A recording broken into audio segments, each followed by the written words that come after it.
네, 오늘 이 새벽에 우리가 함께 나눌 하나님 말씀은 요한계시록 7장 1절부터 8절까지 기록되어 있는 본문의 말씀입니다. 우리는 지난 시간까지 첫 번째 재앙의 7가지의 인 가운데 6가지의 인이 떼어진 이후 일어날 일들에 대하여 함께 살펴보았습니다. 그런데 오늘 말씀에는 순서상 7번째 인이 떼어지는 장면이 기록되어 있어야지만 될 자리에 다른 말씀의 내용이 삽입되어 있는 것을 확인할 수가 있습니다. 그리고 오늘 말씀에서 요한 사도가 자신이 목도한 환상 가운데 이 7장의 내용을 삽입하고 있는 이유는 우리가 어제 함께 나눈 말씀의 마지막 절 말씀과의 연장선상에서 발견하고 또한 이해할 수가 있는 말씀이라 할 수 있습니다. 우리가 어제 함께 나눈 6장 말씀의 마지막 절 말씀에는 진노의 큰 날이 이르렀으니 누가 능히 서리요 라고 하는 땅의 임금들과 왕족들과 장군들과 부자들과 강한 자들과 모든 종과 자유인들의 절규에 찬 고백의 내용이 기록되어 있었습니다. 그리고 요한 사도는 그들의 그와 같은 절규에 대한 답을 오늘 우리가 함께 나눌 이 7장의 말씀에서 제시하여 주고 있으신 것입니다. 그리고 그들이 외쳤던 진노의 큰 날 가운데서도 능히 설 자들은 우리가 함께 읽은 말씀을 통해 확인할 수 있는 것처럼 바로 인침을 받은 이스라엘 자손의 각 지파에 속한 14만 4천의 사람들이었습니다. 우리는 이 7장의 말씀이 크게 두 부분으로 이루어져 있다라고 하는 사실을 염두에 두고 이 말씀의 내용들을 이해해야지만 되는데 그 가운데 첫 번째 부분은 오늘 우리가 함께 나누고 있는 말씀 1절부터 8절까지의 기록된 내용인 것이고 또 다른 한 부분은 9절에서 17절까지 기록되어 있는 부분입니다. 그리고 이 두 부분은 각각 땅의 관점에서의 하나님의 택하신 자들의 무리, 즉 교회에 대한 묘사인 것이고 다른 한 부분은 하늘의 관점에서의 교회에 대한 묘사라고 할 수 있는 것입니다. 그러니 결국 요한 사도는 그 마지막 날의 큰 심판 속에서도 능히 설 수 있는 자들은 바로 땅에서나 하늘에서나 하나님께서 택하신 하나님의 구원하실 자들이라고 하는 사실을 바로 참된 주의 움된 교회 공동체에 속한 하나님의 백성이라고 하는 사실을 이 7장의 말씀 전체에 걸쳐 확실히 증언하고 있는 것입니다. 오늘 말씀에서 심판을 주관하는 천사는 땅의 네 모퉁이에 서서 바람을 붙잡고 서 있는 천사들을 향해 우리가 우리 하나님의 종들의 이마에 인치기까지 땅이나 바다나 나무들을 해하지 말라라고 이야기하고 있는 것을 확인할 수 있습니다. 그리고 이를 통해 우리는 몇 가지 사실을 확인할 수 있는데 첫째로는 바람이 상징하는 이 땅에 대한 심판이 유보되고 있는 것은 우리의 어떠함 때문이 아닌 하나님의 오래 참으심과 또한 긍휼의 결과라는 사실을 발견할 수가 있는 것이다라고 할 수 있습니다. 어떤 이들은 우리의 의로움 때문에 우리의 선함과 열심 때문에 마지막 날의 심판이 유보되고 있는 것처럼 착각하며 살아가는 자들도 있을 수 있지만 하나님께서는 오늘 말씀을 통하여서 이 땅의 마지막 날의 재앙이 잠시 동안 유보되고 있는 것은 그 최후의 심판이 유보되고 있는 것은 오직 전적인 하나님의 긍휼과 자비하심 때문이라는 사실을 말씀하고 있으신 것입니다. 그리고 또한 둘째로 그 유보됨은 하나님의 택하신 자들에게 구원의 표징이 나타나기까지 유보된 것이다라는 사실을 우리는 발견할 수가 있습니다. 우리는 하나님께서 구원하시기로 작정하신 14만 4천에 해당되는 하나님의 백성들의 구원의 계획이라고 하는 것은 예수님의 십자가의 달리심의 사건을 통해 이미 성취되었다라고 하는 사실을 잘 알고 있습니다. 이미 하나님께서 구원하실 모든 자들은 예수님께서 십자가에 달리시는 그 순간 아직 이 땅에 태어나지 않은 자라 할지라도 그 모두가 다 구원의 은혜를 받아 누리게 되었다라는 사실을 우리는 잘 알고 있는 것입니다. 하지만 그럼에도 불구하고 하나님께서 그들의 이마에 인치시기까지 이 세상에 내리시기로 한 그 정하신 심판을 유보하고 있으시다라는 사실은 그 이마의 인치심이라고 하는 것이 우리 구원에 있어 중요한 한 요소라고 하는 사실을 말해주고 있는 것이다라고 할 수 있는 것입니다. 그렇다면 그 인치심은 구체적으로 무엇을 의미하는 것이다라고 할 수 있겠습니까? 그것은 바로 구원의 표징을 의미하는 것으로 요한 사도가 자신을 설명하고 있는 바나 바로 앞선 말씀에 기록된 내용에서와 같이 하나님의 말씀과 그리스도로 말미암은 증거가 그 심령에 새겨짐을 의미하는 것이다라고 할 수 있는 것입니다. 그리고 우리는 이를 통해서도 다시 한번 우리 삶 속에서 증거되어지는 하나님의 말씀과 그리스도로 말미암은 증거는 우리 자신의 어떠함 때문이 아닌 하나님께서 우리를 인치신다라고 하는 표현과 같이 하나님께서 우리에게 일방적으로 베풀어 주시고 그 마음 가운데 새겨주시는 은혜인 것을 확인할 수가 있는 것입니다. 그리고 그렇게 인치심을 받은 자들은 그 삶 속에 반드시 그 하나님의 말씀과 그리스도로 말미암아 새겨진 증거들이 그 삶을 통해 표출되어질 수밖에 없는 것입니다. 우리는 행위를 통해 구원받는 것은 아니지만 반드시 구원받은 자들에게는 그 구원에 합당한 표징들이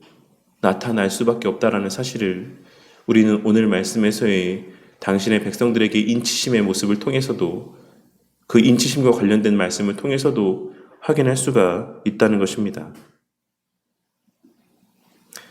하지만 그 하나님의 말씀이 증거되고 그리스도로 말미암아 새겨진 증거들이 그 삶 속에 표출되어진다라고 하는 것은 그 모든 말씀이 온전히 드러나는 것을 의미하는 것은 아닙니다. 우리가 일반적으로 구원의 표징에 대해서 착각할 때 구원받은 자들에게 나타나는 표징이라고 하는 것은 언제나 거룩한 모습, 온전한 신앙의 모습이라고 생각하는 경우들이 있지만 실상 이 하나님의 말씀과 그리스도로 말미암아 새겨진 증거들이 그 삶을 통해 표출되어진다라고 하는 것에 담긴 의미는 늘 그와 같은 온전한 신앙의 모습이 우리 가운데 증거되어지는 것만을 의미하는 것은 아니다라는 것입니다. 이는 우리가 말씀에 순종하지 못하였을 때 그 마음속에서 꿈틀대는 불편한 마음들과 우리의 부족과 연약에 대한 자각의 마음까지 포함하는 것이다라고 할 수 있습니다. 설령 우리의 삶 속에서 하나님의 말씀에 대한 순종함의 모습이 온전히 증거되어지지 않는다라고 할지라도 우리 각자의 마음속에서 발현되어지는 하나님의 말씀 앞에서의 신앙 양심의 걸림과 불편한 마음들 또한 하나님의 말씀이 우리의 심령에 새겨지고 그리스도로 말미암은 증거들이 우리의 심령에 새겨져 있다라고 하는 증거가 되는 것임을 우리는 깨달아야지만 되는 것입니다.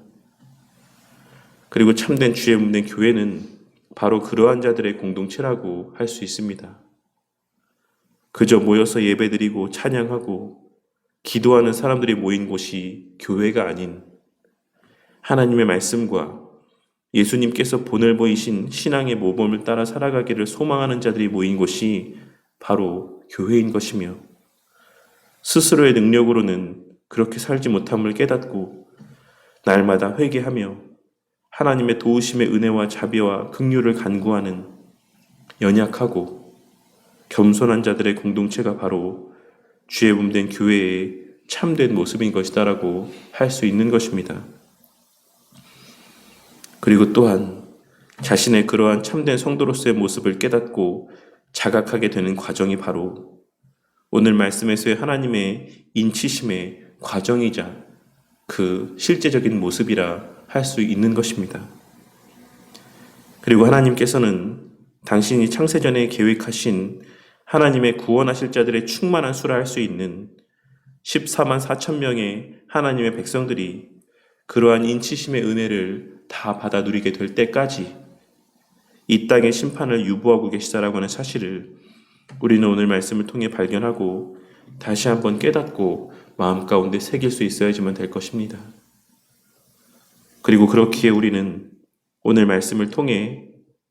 우리가 복음을 전한다라고 하는 것이 단순히 한 사람을 예배당의 자리에 앉혀놓는 것으로 끝나는 것이 아니다라고 하는 사실과 우리가 구원을 받았다라고 하는 것이 단순히 주일의 예배당의 자리에 앉아 있다라고 해서 확증되어지는 것이 아니다라고 하는 사실을 분명히 깨달을 수 있어야지만 되는 것입니다. 우리는 한 영혼 한 영혼에게 하나님의 인치심의 은혜가 체험되어지기를 위해 기도해야지만 되는 것이고, 또한 우리 각자에게 그 인치심의 결과적인 모습들이 증거되어지기를 간절히 바라고 그와 같은 모습을 사모하는 마음들을 품고 살아가야지만 될 것입니다. 나에게는 하나님의 말씀 가운데 순종하고자 하는 열심이 있는지, 그리스도께서 나타내 보이신 모범을 따라 살아가고자 하는 열망들이 내 마음 가운데 진정 자리하고 있는지를 늘 점검하고, 설령 그렇게 살지 못한다라고 할지라도 그러한 소망과 바람들이 내 안에 자리하고 있다라고 한다면 그것이 바로 하나님의 인치심의 표징인 것을 깨닫고, 그 인치심의 은혜에 대한 확신 가운데 하나님 앞에 담대하게 그 마음에 합당한 행실이 뒤따를 수 있도록 능력을 구하고 그러한 은혜를 간구하며 매일의 삶을 살아가는 자들이 되어야만 하는 것입니다. 그리고 내가 기도하는 그 한 영혼이 아직도 회심하지 아니하고 여전히 그 삶 속에 아무런 하나님의 인치심의 표징이 증거되어지지 않는다라고 할지라도 그 사실로 말미암아 낙심하는 것이 아닌 오늘 말씀에서와 같이 우리가 우리 하나님의 종들의 이마에 인치기까지 땅이나 바다나 나무들을 해하지 말라라고 말씀하고 있으신 하나님의 대언자의 이 천사의 외침을 떠올리며 그 한 영혼의 이마에 하나님의 강권적인 역사로 말미암는 인치심의 은혜가 새겨지게 되기를 끝까지 간구하는 저와 우리 모두가 되어야만 하겠습니다. 그리고 또한 우리 각자의 삶을 통해 우리가 기도하는 그 회심을 위하여 기도하는 그 한 영혼 앞에 친히 본을 나타내 보이는 삶을 살아가는 우리 모두가 되므로 그 마지막 한 영혼의 이마에까지 하나님의 인치심의 은혜가 새겨지는 그 귀한 역사 가운데 우리 모두가 귀한 수단이 되고 통로가 되어 하나님의 그 크신 역사 가운데 귀하게 쓰임을 받는 오늘 하루와 우리의 매일의 삶이 되기를, 특별히 이 어린이 나를 맞이하여 그 부모된 자들의 자녀들 앞에서의 그와 같은 인치심의 표징이 밝히 드러나는 삶을 살아가게 되므로 우리뿐만 아니라 우리 자녀들 또한 우리의 매일의 삶을 통하여 그 하나님의 인치심의 모습이 무엇인지를 목도하고, 또한 하나님께서 친히 그 이마에 새겨주시는